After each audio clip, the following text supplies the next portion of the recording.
Welcome all the young minds to the lecture series of AC bridge and DC circuit. તો આજે આપણે જોવાના છીએ આરએલ સર્કિટ.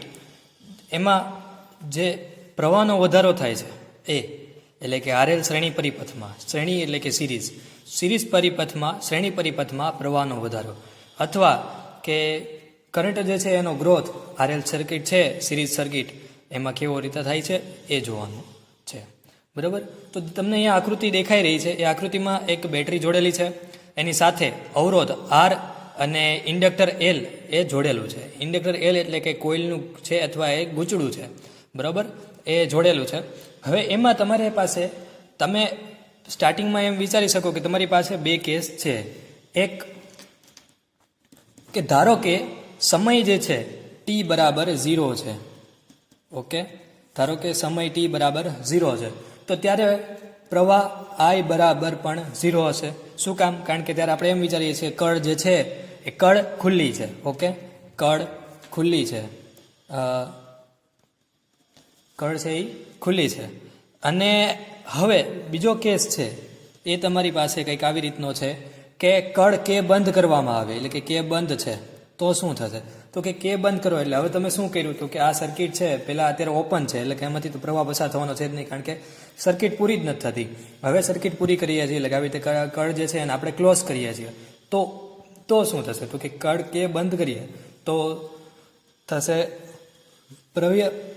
પ્રવાહ જે છે, એટલે તમે આમ ધારો કે અત્યારે એમ આમ ટી બરાબર વિચારવાનું રહેવા દઈએ.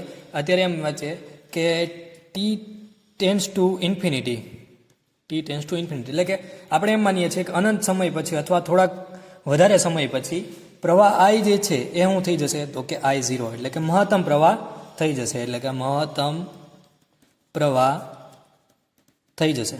બરાબર. તો કળ કે બંધ કરવામાં આવે ત્યારે પરિપથમાંથી પસાર થતો જે પ્રવાહ હોય એ મહત્તમ હશે અથવા એનું મૂલ્ય જે છે એ મહત્તમ હશે. બરાબર છે. હવે આ જે છે આપણને બે વસ્તુ મળી ગઈ છે. આ એમ કીધું કે ફોર એક્ઝામ્પલ આ જે છે ટી બરાબર 0 સમયે, એટલે કે તમે ગ્રાફ દોરો તો ગ્રાફમાં ટી બરાબર 0 સમયે જે છે અહીંયા ટી બરાબર 0 સમયની વેલ્યુ મળી ગઈ આપણને. પછી ટી બરાબર ઇન્ફાઇનાઇટ સમયની વેલ્યુ મળી ગઈ કે આઈ જે છે બરાબર I0, એટલે મહત્તમ સમય હશે. તો હવે આપણે ફાઇન્ડ શું કરવું છે?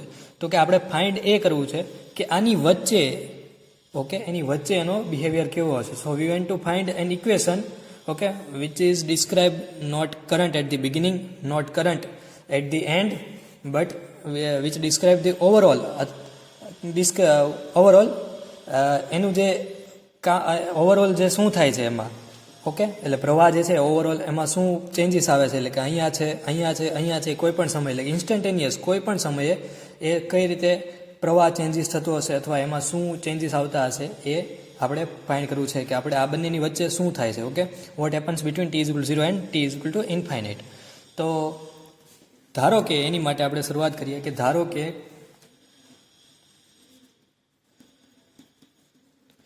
t બરાબર, ઇન્ફાઇનાઇટ, t = t સમયે. શું કામ? કારણ કે આપણે એમ માનીએ છીએ ટી બરાબર ટી, એટલે કોઈ પણ સમય ટી, અહીંયા સ્પેસિફાઈ નથી કર્યું કે ભાઈ ટી બરાબર 0 છે, ટી બરાબર ઇન્ફાઇનાઇટ છે. આ બંનેની વચ્ચેની કોઈ પણ એક સમય છે ટી બરાબર ટી. તો હવે એ સમયે જે મળશે આપણને ઇન્સ્ટન્ટેનિયસ વેલ્યુ મળશે, એ સમયની છે ઇન્સ્ટન્ટેનિયસ કિંમત મળશે. તો એની માટે પરિપથમાં જે છે પ્રવાહ એ આઈ વહે છે એવું આપણે માનીએ. તો હવે શું કરશું? તો કે આ જે પરિપથ છે, આ સર્કિટ, એમાં આપણે કિર્ચોફનો બીજો નિયમ અપ્લાય કરશું, KVL. ઓકે, તો કિર્ચોફનો બીજો નિયમ છે એ શું છે? તમને ખ્યાલ જ છે કે summation of voltage, okay, in close loop. એટલે અહીંયા તમે આને માનો કોઈ એક ક્લોઝ લૂપ માની લો. અત્યારે તો કરંટ, હવે આ સમય સર્કિટ સ્વિચ બંધ કરી દેશો એટલે એ ક્લોઝ લૂપ થઈ જશે. તો એ ક્લોઝ લૂપમાં વોલ્ટેજ જે છે એનું સમેશન 0 થશે. બરાબર, એ ક્લોઝ લૂપમાં વોલ્ટેજનું સમેશન 0 થશે. એટલે કે વોલ્ટેજ ડ્રોપ આપણે ફાઇન્ડ કરશું, અહીંનો અને અહીંનો, આ બધાનો આપણે વોલ્ટેજ ડ્રોપ ફાઇન્ડ કરશું. તો માનો કે એલનો વોલ્ટેજ ડ્રોપ છે L di/dt. તો હવે L di/dt આ શું છે? તો કે આ જે છે એ ઇન્ડ્યુસ બેક EMF છે. આને કહેશું આપણે ઇન્ડ્યુસ બેક EMF. તો પહેલાં તો ઇન્ડક્શન એ શું છે, એટલે ઇલેક્ટ્રોમેગ્નેટિક ઇન્ડક્શન શું છે? તો કે તમને ખ્યાલ છે કે is a production of EMS across an electrical conductor in changing magnetic field. એટલે જો આપણે બે વસ્તુ તમને ખ્યાલ છે કે ઇલેક્ટ્રિક ફિલ્ડ ચેન્જ થશે એમ સાથે મેગ્નેટિક ફિલ્ડ ચેન્જ થશે. તો હવે જે મેગ્નેટિક ફિલ્ડમાં ચેન્જીસ થતો હોય તો સામે એક ઇલેક્ટ્રિક કરંટ જે છે એ પ્રોડ્યુસ થશે અથવા ઈએમએફ વોલ્ટેજ જે છે એ પ્રોડ્યુસ થશે એ ઇલેક્ટ્રિક કંડક્ટરમાં. અને હવે આપણે જે વાત કરીએ છીએ અહીંયા આને કીધું છે આપણે ઇન્ડ્યુસ બેક ઈએમએફ, એટલે કે સમટાઈમ્સ આપણે એને એવું પણ કહીએ છીએ કે કાઉન્ટર ઈએમએફ. ઓકે, તો એ શું છે તો કે counter EMF is the EMF or voltage that opposes the changes in current. Okay, that opposes the changes in current, એટલે કે જે કરંટ ઇન્ડ્યુસ થાય છે, જે કરંટ પ્રોડ્યુસ થશે એનો એ વિરોધ કરશે એવો વોલ્ટેજ. ઓકે, ધારો કે પ્રવાહ આ દિશામાં છે તો એનો વિરોધ કરશે. અને એના ઉપરથી હવે તમને કદાચ યાદ આવી ગયું હશે, એટલે કે યાદ કરો લેન્સ લો. તમને ખબર છે શું હતું એમાં, તો કે ડાયરેક્શન ઓફ ઇન્ડ્યુસ કરંટ જે છે એ ઓપોઝિટ હતી હંમેશા ઇનિશિયલ મેગ્નેટિક ફિલ્ડના. ઓકે, તો એ જ રીત છે આ, એટલે એને આપણે કીધું છે ઇન્ડ્યુસ બેક ઈએમએફ. ઓકે, તો આનો વોલ્ટેજ ડ્રોપ તમને ખબર પડી ગઈ. આ ઈએમએફ છે એટલે કે વોલ્ટેજ જ છે. તો back EMF induce back EMF એલનો મળશે LdI/dt પ્લસ RI, કારણ કે આમાં તો I ઇન્ટુ R આપણે એવું જ કરીએ છીએ. બરાબર, હવે એની કઈ રીતે લૂપ લેવું એ તમને ખબર છે. લૂપ આપણે પોઝિટિવ નેગેટિવ કોઈ પણ રીતે લૂપ લેતા જે દિશામાં હશે એ દિશામાં પોઝિટિવ લેવું કે નેગેટિવ લેવું એ બધું તમને ખ્યાલ છે. એટલે KVL તમને અપ્લાય કરતા આવડે જ છે.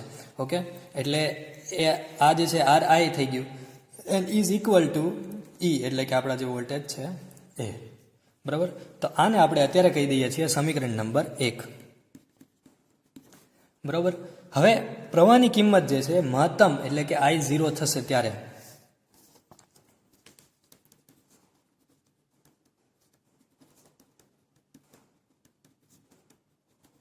I0 મહત્તમ થશે. હવે I0 છે એને આપણે શું કીધું છે તો કે મહત્તમ થશે ત્યારે પ્રેરિત EMF એટલે કે ઇન્ડ્યુસ EMF છે એ LdI/dt ઇઝ ઇક્વલ ટુ 0 થઈ જશે.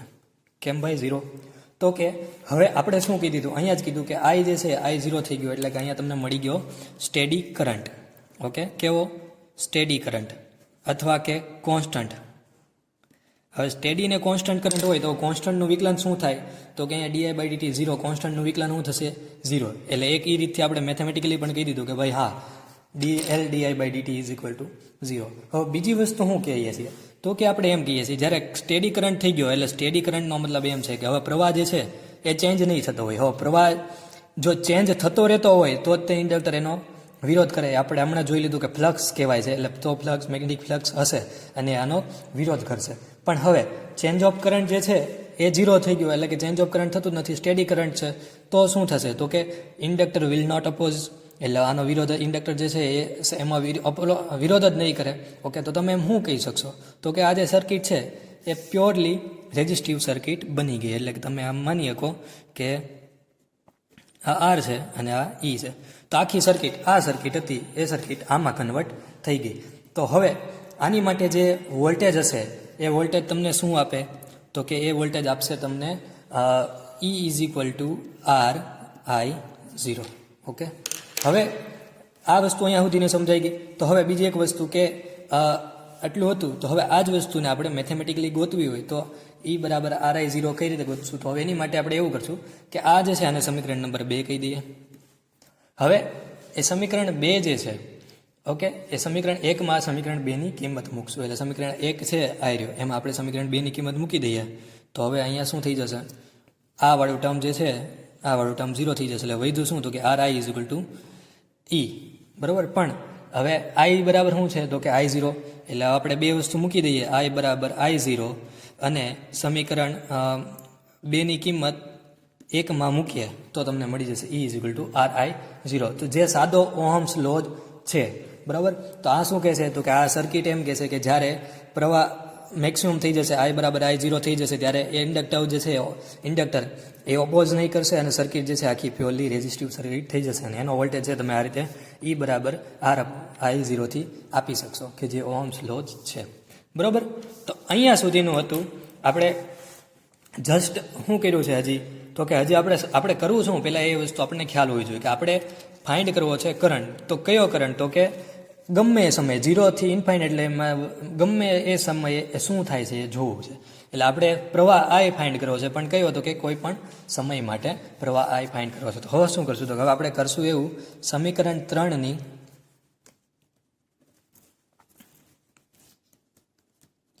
સમીકરણ 3 જે છે એની કિંમત સમીકરણ 1માં મૂકશું.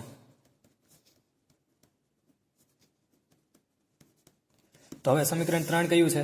આ રહ્યું આપણું સમીકરણ નંબર 3, E બરાબર RI0. હવે એની કિંમત આપણે મૂકશું સમીકરણ નંબર 1માં. તો હવે જોઈએ શું થઈ જશે.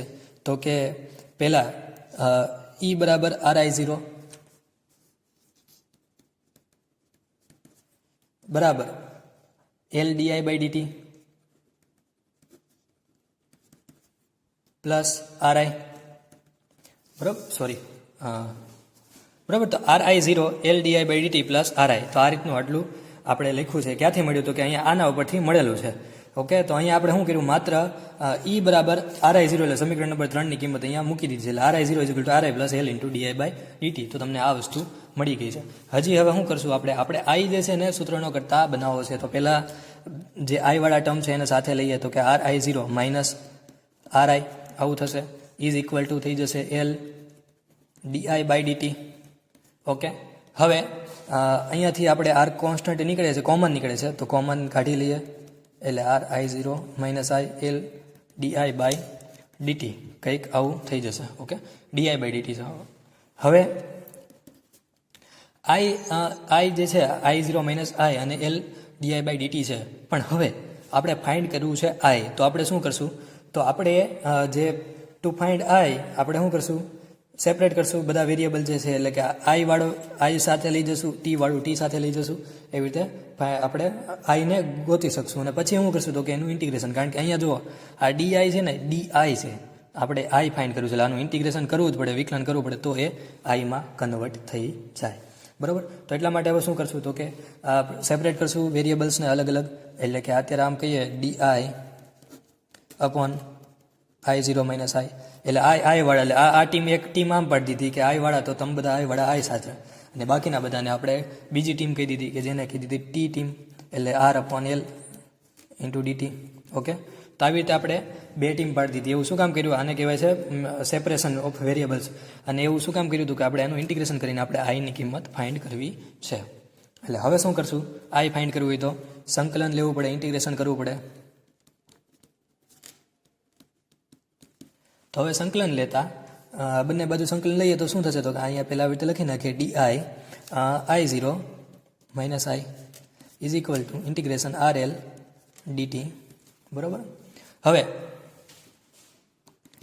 આ જે છે એનું સંકલન શું થશે? તો કે આનું થશે minus ln I0 minus I. શું કામ? કારણ કે તમને લો ખ્યાલ હશે અથવા ન ખ્યાલ હોય તો કીધું, integration of 1/a minus x dx છે એનું સંકલન થશે minus ln a minus x. એટલે અહીંયા આપણું a માઇનસ x થઈ ગયું I0 માઇનસ I, અને માઇનસ, અને આ જે હોય એ ln. ઓકે, તો આવી રીતે થઈ ગયું એનું સંકલન. ઇઝ ઇક્વલ ટુ અહીંયા જે છે અહીંયા આપણને મળશે RL ઇન્ટુ T. શું કામ? કારણ કે RL છે કોન્સ્ટન્ટ છે, એને તમે બહાર કાઢી લો તો RL ઇન્ટિગ્રેશન થઈ ગયું, ઇન્ટિગ્રેશન DT. હવે ઇન્ટિગ્રેશન ઓફ DT થઈ જશે T, કારણ કે તમને ખ્યાલ છે ઇન્ટિગ્રેશન ઓફ DX શું છે? તો કે X. એટલે એવી રીતે આપણે અહીંયા આ કોન્સ્ટન્ટ છે એટલે એને બહાર કાઢી લીધો T. હવે અહીંયા કંઈક ઘટે છે? હા, આ જે છે અહીંયા આવશે સંકલન અચળાંક, કારણ કે તમે સંકલન કર્યું. હવે આવું જે છે આ ભૂલવાનું નહીં. આ શું થયું કહેવાય? તો કે તમે એમ માનો કે તમે ચાર્જિંગ છે, ફોન ચાર્જિંગમાં 2 કલાક સુધી મૂક્યો હોય, અને પછી પાછા તમે ત્યાં આવીને જોવો તો તમે ચાર્જિંગની સ્વિચ જ ચાલુ ન કરી હોય. ઓકે, ફોન ચાર્જિંગમાં મૂક્યો હોય, ચાર્જિંગ સ્વિચ ચાલુ ન કરી હોય. એની જેમ જો તમે અહીંયા સંકલન અચળાંક ન મૂકો તો એક્ઝામિનરને પણ એવી જ ફિલિંગ આવે કે આને સ્વિચ ચાલુ નથી કરી, એના જેવી જ ફિલિંગ આવે. એટલે આ સંકલન અચળાંક નહીં મૂકવાનો. હવે સંકલન અચળાંક આપણે મૂક્યો છે તો આમથી આમ થતો નહીં મૂકતા હોય તો સંકલન અચળાંક મૂકીને આપણે દર વખતે શું કરીએ છીએ? તો આપણું પહેલું કામ સંકલન અચળાંક મૂકીને હોય છે T બરાબર 0, I બરાબર 0. તો શું કરશો? તો હવે શું કામ કર્યું? પહેલાં T બરાબર 0 કરી નાખી, એટલે આ વ્યૂ જાય, I બરાબર 0 લો, અહીંથી એટલું વ્યૂ જાય તો આપણને શું મળી જાય? C ની કિંમત મળી જાય. એટલે સંકલન અચળાંકની આપણે પછી શું કરીએ છીએ? સંકલન અચળાંક મૂકીને હંમેશા એની કિંમત ફાઇન્ડ કરીએ છીએ. તો T બરાબર 0 અને I બરાબર 0 મૂકતા આપણી પાસે થઈ જશે કંઈક આવું, minus ln I0 is equal to C. એટલે આપણને C ની કિંમત મળી ગઈ. તો હવે શું કરશું? આ C ની કિંમત જે છે એને સમીકરણ આપણે જે છે આમાં મૂકી દઈશું. હવે પહેલાં સમીકરણ નંબર જે છે એને આપણે અલગ અલગ સમીકરણ નંબર બધાને આપી દઈએ. તો પહેલું આ જે છે આને સમીકરણ નંબર આપી દઈએ છીએ 4. ઓકે, હવે આ જે છે આપણને ઇક્વેશન મળ્યું આને સમીકરણ નંબર આપી દઈએ છીએ 5, અને આ સમીકરણને નંબર આપીએ છીએ આપણે 6. ઓકે, હવે આ કિંમત આપણે અહીંયા મૂકતા સમીકરણ 5 જે છે કંઈક આવી રીતે લાગશે.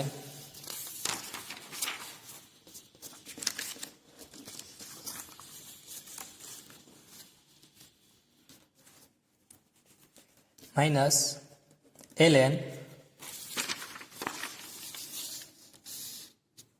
I0 માઇનસ I, ઓકે, અહીંયાથી આપણે લખીએ છીએ, is equal to RL into T plus, હવે સી નહીં મૂકવાનું, ત્યાં હું મૂકશું એની કિંમત, એટલે કે માઇનસ ln I0. બરાબર. તો હવે આપણને પાસે આવું આવી ગયું છે. હવે શું કરશું? તો કે હવે આપણે કરશું એવું કે એ જે છે આઈ તો હજી આઈ ને બધું અલગ જ છે. એટલે હવે પાછું શું કરશું? પાછું આપણે આઈને ભેગું કરશું, એક ટીમમાં લઈ લેશું. ઓકે, જેટલી ટીમ અલગ પડે દર વખતે આપણે એને ટીમ પાડી દેવાની. પાછું આઈ અલગ થઈ ગયું, પાછું આઈને ટીમ પાડીએ એટલે શું થઈ જશે? અહીંયા માઇનસ ln I0 માઇનસ આઈ. બરાબર. માઇનસ આ જે છે આ ટર્મ એ આ સાઈડ આવી જશે એટલે થઈ જશે plus ln I0 is equal to R upon L into T. બરાબર. R upon L into T. પછી હવે આપણે કરશું એવું, આનાથી માઇનસ કોમન કાઢી લઈએ આમાંથી, તો આ થઈ જશે ln I0 માઇનસ આઈ. બરાબર. અહીંયાથી માઇનસ કોમન કાઢ્યું એટલે અહીંયા પ્લસ થઈ ગયું, અહીંયા પ્લસ છે તો અહીંયા આવશે minus ln I0 is equal to R upon L into T. આવું તો છે જ. હવે તમે યાદ છે 11-12માં લોગેરિધમનું એલ્જીબ્રા ભણ્યા હતા કે જેમાં આવતું હતું જ્યારે લોગમાં બાદબાકી હોય ને તો એ હકીકતમાં લોગનો ભાગાકાર છે. એટલે કે ln x minus ln y હોય તો એ થઈ જશે ln x અપોન y. તો આ માઇનસ એમનામ આ થઈ ગયું ln I0 minus I upon I0. Okay, ln x minus y બરાબર ln x upon y is equal to સામેનો તો અત્યારે એમનામ જ છે, એમ જ રાખવાનું છે RL ઇન્ટુ ટી. બરાબર છે. હવે પહેલું કામ એ કરીએ, માઇનસને આ સાઈડ લઈ જઈએ. હવે બની ગયું આપણી પાસે ln I0 minus I upon I0 is equal to minus RL into T, કારણ કે આ માઇનસની નિશાની આપણે આ સાઈડ લઈ ગયા. હવે શું કરશું?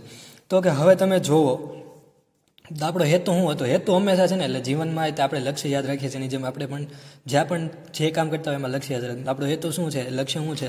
આઈ ગોતવો છે. આઈ ગોતવો છે ને અહીંયા શું રહી ગયું? ln. તો આ ચાલે નહીં. તો શું કરવું પડે? એક્સપોનેન્શિયલ લેવું પડે. એક્સપોનેન્શિયલ લઈએ તો અહીંયાથી આ જતું રહે ln, એટલે આ થઈ ગયું I0 upon I minus I0. બરાબર. I0 minus I upon I0. Okay, is equal to, હવે આનું શું થઈ જાય? એક્સપોનેન્શિયલ લીધું એટલે આ થઈ ગયું minus e raise to minus RL into T. બરાબર. એક્સપોનેન્શિયલ એટલે કે ઈની ઘાતમાં કન્વર્ટ થઈ ગયું.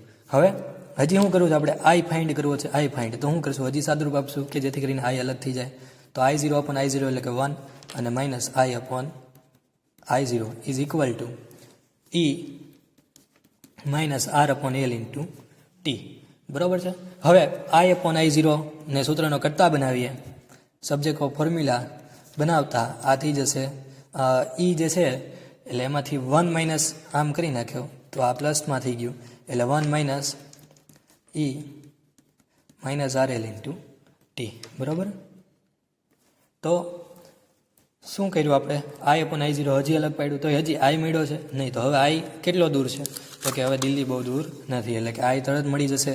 કઈ રીતે? તો કે આઈને હવે સબ્જેક્ટ ફોર્મ્યુલા બનાવી નાખ્યો તો I0 into 1 minus E raise to minus R upon L into T. બરાબર. આ રીતે કાંઈક મળી ગયું. તો આ જે છે એ આપણું સમીકરણ 7 અથવા કે મોસ્ટ આઈએમપી સમીકરણ થઈ ગયું કે I is equal to I0 1 minus E raise to minus R upon L into T, જેને આપણે કહી દઈએ છીએ સમીકરણ નંબર 7. તો જે સમીકરણ નંબર 7 છે એ શું બતાવે છે? તો કે સમીકરણ નંબર 7 એવું બતાવે છે કે કોઈ પણ સમય માટે તત્કાલીન પ્રવાહનું મૂલ્ય, એટલે કોઈ પણ સમય એટલે કે ટીની તમે જે કિંમત મૂકો એ કિંમત માટેનો તમને પ્રવાહની શું કિંમત હશે એ આપશે. બરાબર છે. તો જેને તમારે કેવું હોય તેને તમે એમ કહી શકો એ શું આપશે? તો કે ઇન્સ્ટન્ટેનિયસ કરંટ આપશે. જે LR સર્કિટ આપણે દોરી છે એ LR સર્કિટ માટેનો ઇન્સ્ટન્ટેનિયસ કરંટ જે છે એની કિંમત આપશે. અને જે ક્વોન્ટિટી છે LR એટલે કે R અપોન L જે છે એના ઉપરથી આપણે હવે કંઈક એવું કરશું કે L અપોન R ને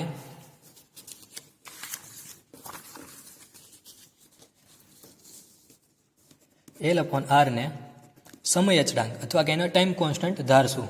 બરાબર.